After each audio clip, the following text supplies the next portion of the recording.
esta cosa de lo jurídico genera a veces que uno tenga que estar viajando para todos lados y, y se complican, y los argumentos a medida que se van. Yo siempre digo, creo que lo dije en la otra charla, hay en materia jurídica, detrás de cada norma hay un interés político. Detrás de cada norma hay un interés político. Y evidentemente, más allá de que en algunas cuestiones, cuando uno habla para la tribuna o habla para el pueblo, el interés político puede resultar de determinada manera, cuando está hablando de cuestiones que hacen al ejercicio de determinadas profesiones, en particular las liberales, porque, a ver, uno no lo... Económicamente, las mediciones, no solamente lo que se produce forma parte de las pymes, es decir, lo que genera el ejercicio profesional en cualquier rama de la economía es fundamental. Es decir, nunca se lo estudió asociado al desarrollo económico, pero el ejercicio profesional es una de las simientes del desarrollo productivo de cualquier país. Por eso es necesario tener buenos arquitectos, buenos ingenieros, buenos maestros, en toda clase de conocimiento. Y eso es una política y hay una norma política. Y cuando se establece la responsabilidad también es una norma política. Por eso yo siempre digo que más allá del ejercicio profesional, es decir, el código no lo hicieron los arquitectos, lo hicieron los abogados. Entonces, eso también se nota. Y si no, fíjense nomás en la Constitución, no vamos a hablar de responsabilidad del arquitecto. ¿Vieron alguna norma en la Constitución que hable sobre la responsabilidad de los gobernantes? ¿Vieron alguna vez alguna norma?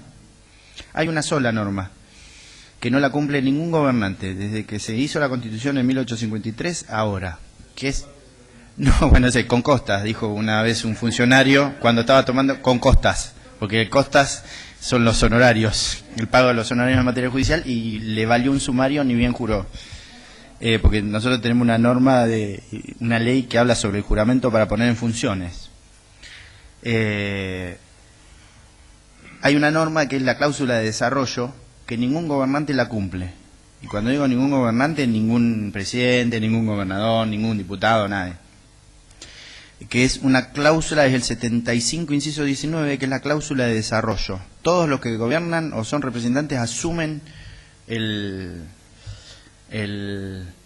la obligación de mantener un estándar de desarrollo, como mínimo el piso mínimo de desarrollo que tenemos, supongamos, ¿no?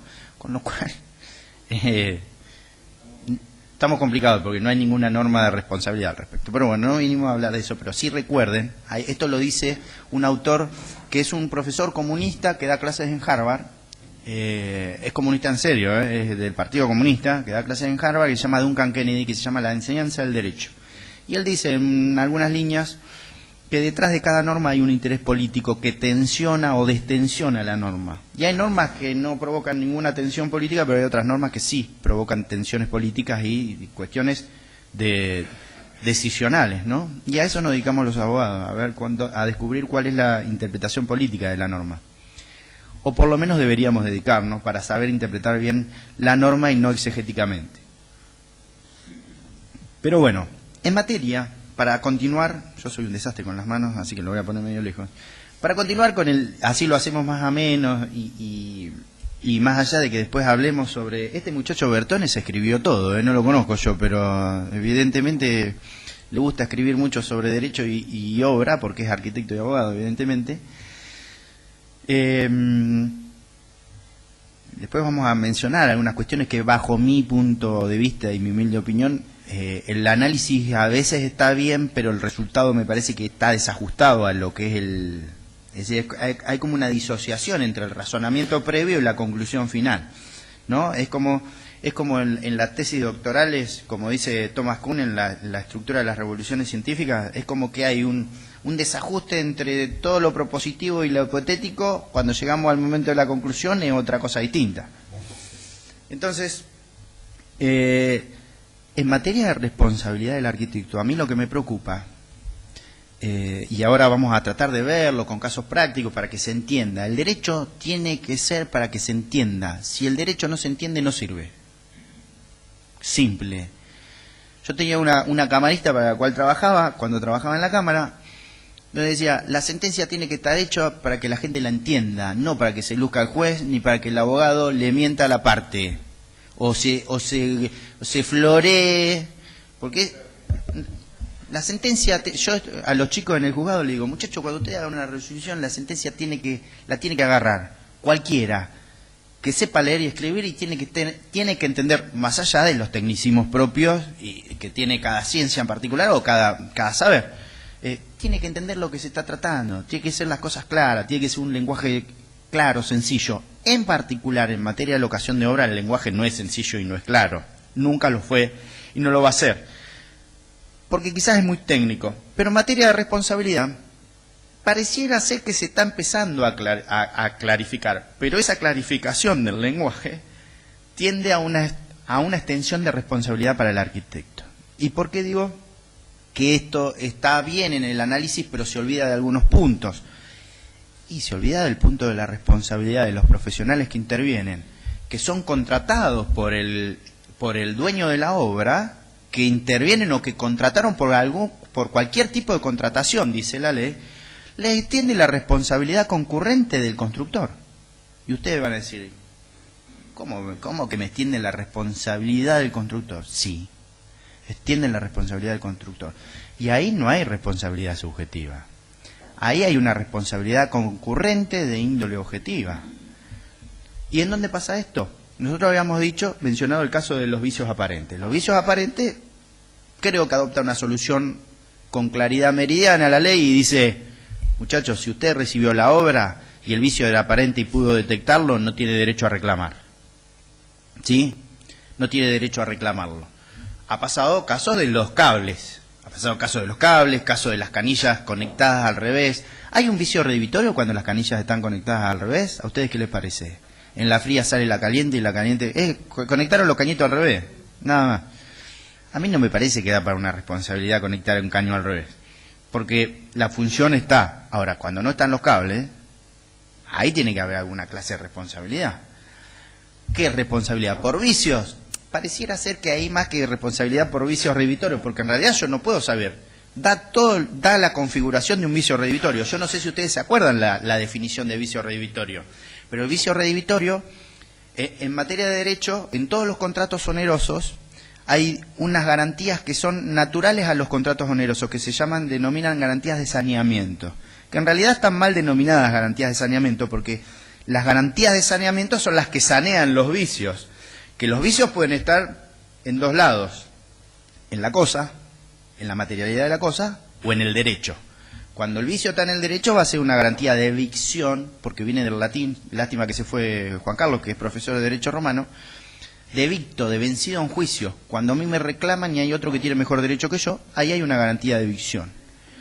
Pero después está la garantía por vicios redivitorios, y los vicios redivitorios eran los vicios en la materialidad de la cosa ocultos, ¿sí?, que son anteriores o concomitantes al momento de la celebración. Esto es muy importante que estoy diciendo ahora.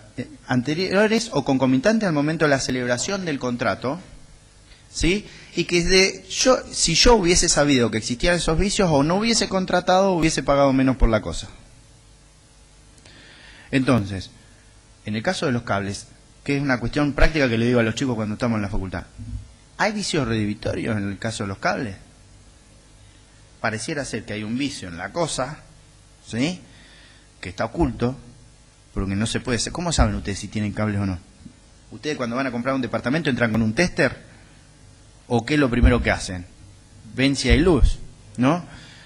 Cuando uno compra departamentos de pozo no sabe si hay luz o no. Cuando uno lo llevan al departamento de muestra, no va al departamento que es de uno. Le ponen uno bien decoradito, hermoso, y después vamos a ver. Entonces, ahí que me parece a mí que hay, a mí me parece que ahí no hay vicio redivitorio, ahí hay un incumplimiento contractual porque la cosa no fue entregada como se debió, como se comprometió, con lo cual ahí hay una responsabilidad por incumplimiento.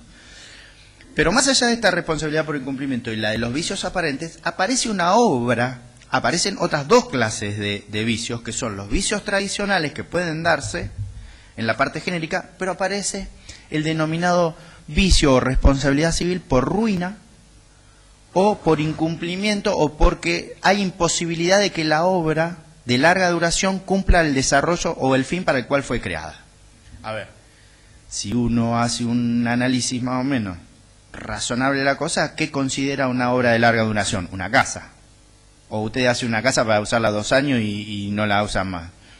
Es decir, hasta los criterios contables de amortización son de 10 años, hasta los criterios contables de impositivos son de 10 a 20 años, con lo cual uno podría estar en condiciones de decir que una casa es una obra de larga duración. Ergo, si una casa es una obra de larga duración, un edificio también, ¿no?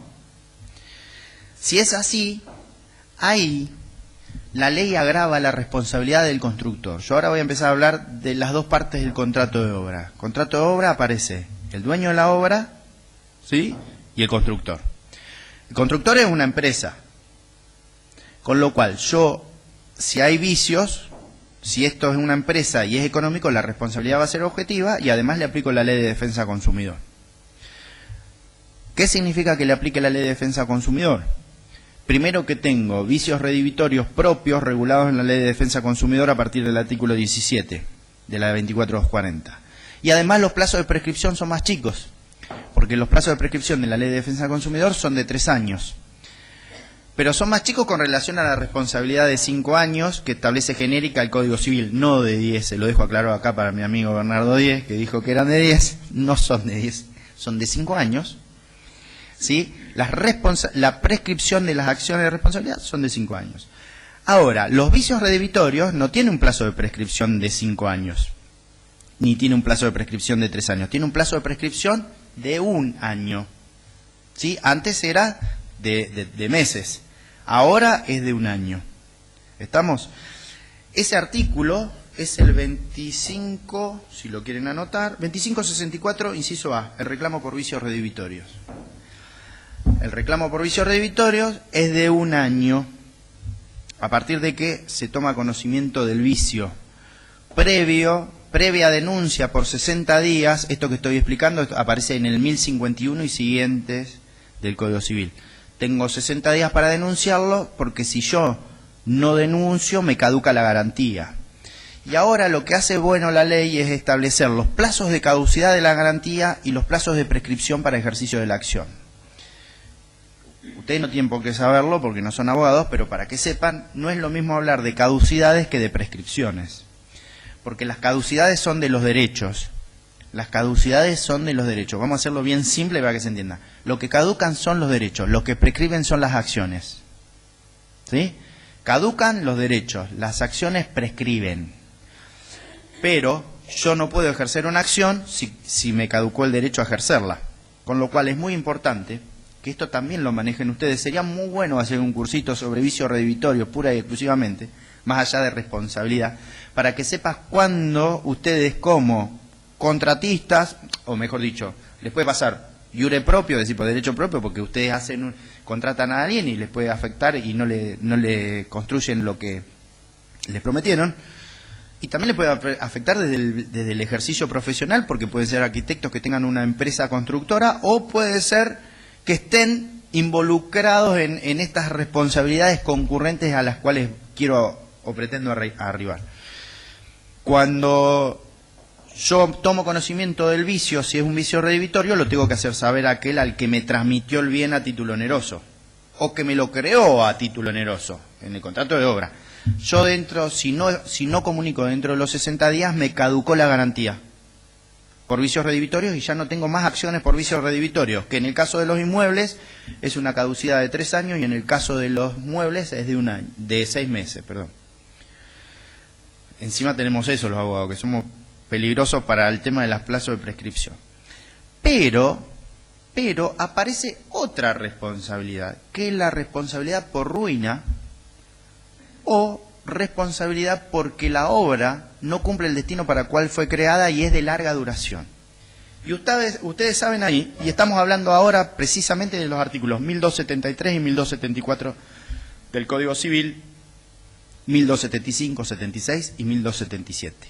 Creo que en esos esos 4 artículos finales es donde se juega toda la materia y les agrava la responsabilidad a ustedes. Y ahora les explico por qué les agrava la responsabilidad a ustedes y les explico lo del plazo de caducidad y el plazo de prescripción. Ustedes saben que cuando el edificio amenaza ruina o es ruinoso y ya no sirve para lo que fue creado, aparece una responsabilidad agravada. Ya en el código anterior aparecía una responsabilidad agravada. ¿Y cuál era la responsabilidad agravada? Que hacía responsable al constructor y a todo otro, decía, que hubiese participado en el proceso de construcción. Ese vicio, que es una responsabilidad civil específica en el contrato de obra, no existe en ningún otro contrato esto que estamos hablando, por obra ruinosa, aparecía desde que se decretaba la ruina. Ahora, primero, ¿cuándo hay obra ruinosa? Primer concepto ambiguo que la ley dice. ¿Cuándo amenaza ruina o es ruinosa? ¿Cuando no se puede habitar? ¿Cuando hay peligro de derrumbe? Sí, hay ruinas. La vetustez puede ser es como todo, puede ser parcial. El tema es cómo lo calificamos. ¿Qué entidad tiene que tener el vicio como para que lo califiquemos de ruina? Primer punto. Con lo cual ya nomás, la palabra ruina, ¿qué es? Es ambigua. ¿Sí? ¿Por qué? Técnicamente se puede determinar. Técnicamente, ¿cómo podría ser? Pero sí, por eso, pero yo digo, desde que aparece la ruina. Yo sé que ustedes cuando estudian en la facultad estudian las grietas, cómo se van manejando las grietas, el tema de cómo trabaja. Yo he tenido muchos casos de obra ruinosa que se cayó y mató a 2 personas. El caso de España entre 25 de Mayo y Luro, ese caso que me tocó resolverlo. 7 pericias habían hecho pericia, pero por donde se les ocurra. Y en ese caso la responsabilidad no era por ruina. Pero muchas veces la ruina no necesariamente tiene que ver con el derrumbe o con el socavamiento de los pilares que están afirmando la estructura. ¿No? Porque es necesario, pregunta, ¿es necesario para que haya ruina que se caiga? No, pareciera ser que no. Porque así como toda profesión, siempre lo que se tiende a hacer es que la profesión cuide al ser humano, ¿no? Es decir, la finalidad de que ustedes hagan proyectos de diseño y que sea todo más lindo y que haya gente especialista en sacar cálculos o cómo hacer estructuras o cómo llevar adelante una construcción es para la seguridad de alguien o es para que quede bonito el edificio. ¿Qué les parece a ustedes? Es para la seguridad de la gente. Si no, no se profesionalizarían las profesiones o los quehaceres que pueden implicar un riesgo. Por ejemplo, un balcón. ¿Un balcón es una cosa riesgosa? Sí. Depende de cuál sea la estructura de ese balcón, si lo utilizamos, ¿no? Cuál sea la estructura que se construye el balcón, va a ser riesgoso o no. Si ustedes recuerdan, hubo un caso en Pinamar hace mucho tiempo que se cayó el balcón. ¿Se acuerdan? Que estaban pegados. ¿Sí? Entonces, fíjense, evidentemente el criterio de ruina no es un criterio de destrucción. El criterio de ruina tiene que ser un criterio que me alerte a mí que el edificio puede provocar algún daño a terceros. ¿No? Debería ser ese el criterio. Lo que indica el sentido común. Ahora, ¿cómo yo sé que un balcón está pegado? Si no se provoca el daño. ¿Cómo sé? Porque la estructura del edificio es fantástica. Ahora, si todos los balcones estaban pegados de ese edificio amenaza ruina. ¿Uno vive en el balcón? Pero es peligroso para terceros. Fíjense que en ese caso no hay responsabilidad pero es una obra de larga duración. ¿Podríamos hacerlo responsable? ¿Es necesario que amenace ruina? Bueno, en ese caso aparece el segundo concepto, que no es necesario que haya ruina, sino que la obra no cumpla la finalidad para la cual fue creada. Si yo hago una obra que necesito, que lo hago con balcón, presumo que en el balcón voy a estar, obviamente no vamos a hacer 40 saltando en el balcón, pero puede darse la posibilidad. Es decir, no es una cancha de fútbol, pero puede darse la posibilidad de que en una fiesta, Navidad, o uno sale medio copeteado, como todos hemos pecado alguna vez, ¿no? Y se ponen todos... Bueno, en su caso más de una vez, no. Pero más allá de eso... más allá de esto, Es decir, ahí aparece la disfuncionalidad de la obra. Cuando estamos en presencia de esos dos conceptos, ruina o disfuncionalidad de la obra, porque no puede durar a lo que está destinada o fue creada, ahí la ley establece una responsabilidad específica, objetiva al constructor. Y le dice, usted va a responder civilmente por todos los daños que se causen por la obra ruinosa o por la obra de larga duración que no está destinada a cumplir su finalidad. Y no solamente va a responder, sino que cualquier defensa que usted ponga no va a valer, porque usted se va a hacer cargo incluso hasta del vicio del suelo, le dice la ley. Fíjense, al constructor, hasta ahí, yo soy arquitecto, vengo canchero y digo, este es el constructor, ya está. Se hace cargo el constructor, no pasa nada, es la empresa, el empresario, el que el que coacciona económicamente, ¿sí? Eso en lenguaje jurídico sería la subordinación económica. No me puedo hacer, no me hacen valer cualquier eximente, sino que la única eximente que me sirve, me dice la ley. Fíjense, criterio objetivo, yo que les dije hoy, al ser un factor de atribución objetivo, la ley les imputa la responsabilidad y ustedes son los que se tienen que sacar la responsabilidad. ¿Se dan cuenta cómo funciona al revés? El criterio objetivo, la ley dice, Cataldo es responsable. Cataldo, venga a demostrar que usted no es responsable. Con lo cual me pone la carga de la prueba a mí, ¿de qué? De la eximente. Yo tengo que demostrar que estoy exento de responsabilidad. ¿Cómo? Por alguno de los factores de exención de responsabilidad de los 4 puntos determinantes de la responsabilidad. Cuando estoy hablando de responsabilidad subjetiva, la imputación no es así. Al ser subjetiva, le dice al actor, usted, actor, acredite que el arquitecto es responsable. ¿Se dan cuenta que que son dos posiciones totalmente en las antípodas, ¿no? En el objetivo, la ley dice, vos sos responsable. Ejemplo, andar en un auto. Ese es un factor de atribución objetivo. La responsabilidad por accidente de tránsito es objetivo. ¿Por qué? Porque un auto es una cosa riesgosa. ¿Sí? Una tarjeta de crédito también es una cosa riesgosa en manos de una mujer. Un auto en manos de cualquiera es una cosa riesgosa. Pero más allá de la jocosidad, es decir, el factor objetivo, ¿dónde está? En que la ley dice que si usted anda en esto, usted como dueño o guardián se tiene que hacer responsable y tiene que acreditar la eximente. Acá le dice al constructor, 1273, usted como constructor es objetivamente responsable de los daños que se provoquen por ruina o porque la obra no cumple su destino. Y no le basta acreditar que hay vicio del suelo para demostrar la ruina. Es decir, el vicio del suelo también está comprendido como uno de los factores atributivos de responsabilidad que se lo come el constructor. ¿Por qué? Porque con anterioridad le había dicho que el constructor es responsable por la calidad de los materiales, por más que los aporte el comitente, por los vicios del suelo. ¿Y cómo se libera entonces? Y se libera acreditando, ¿sí?, la ruptura de la imputación objetiva ajena, que la causa de la eximente de responsabilidad sea ajena a su desempeño o profesión. ¿Cuál podría ser un caso fortuito? Por ejemplo, Francia. Viene un terrorista y mete una bomba. Mete una bomba, afecta a uno de los pilares estructurales del edificio y el edificio empieza a amenazar ruina porque puede ser... ¿Qué es lo que pasó con las Torres Gemelas? ¿Es responsable el constructor?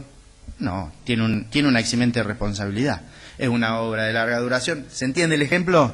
Es una obra de larga duración donde hay un hecho fortuito, ajeno. En realidad, más que caso fortuito, hay un caso de fuerza mayor, pero podríamos tomarlo como caso fortuito.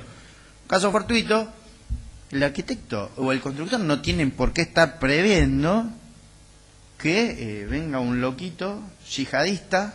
No quiero hacer menciones a cuestiones religiosas porque de religión, de política nunca hay que hablar, ni en las conferencias ni en la mesa, ¿sí? Porque ahí se pierde todo. Entonces, en ese caso, ahí la norma le dice, bueno, una causa ajena a su profesión, es una causa ajena a su labor. Hasta ahí pareciera ser que viene con una postura tranquila. Pero en 1274 se le acabó la tranquilidad y en el 1274 empieza como, ¿vieron? Anda loco como mono con navaja. Es decir, ¿a qué apunta el mono con navaja? Que no hay un criterio racional, que anda cortando para todos lados y le estás dando a alguien una herramienta que es peligrosa.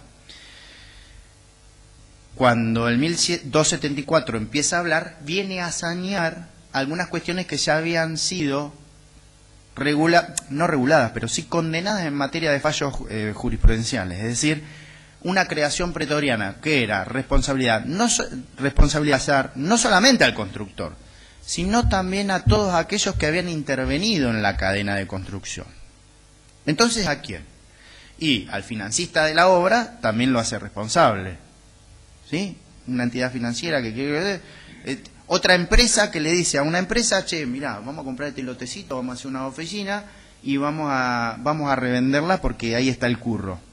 El currelo, como dice Sabina, ¿no? Ahí está el currelo. Bueno, apareció el currelo, usted debe responder también y se le extiende la responsabilidad. Hasta ahí va más o menos bien, pero en el inciso B y en el inciso C, yo lo voy a leer textual para que ustedes saquen sus propias conclusiones, no solamente, además de que, porque no me lo acuerdo de memoria, cuestión que eso me lo provoca la vejez, porque antes me los acordaba, los artículos de memoria ya no me los acuerdo más, y encima Cristina me lo cambió, con lo cual se complica, ¿sí?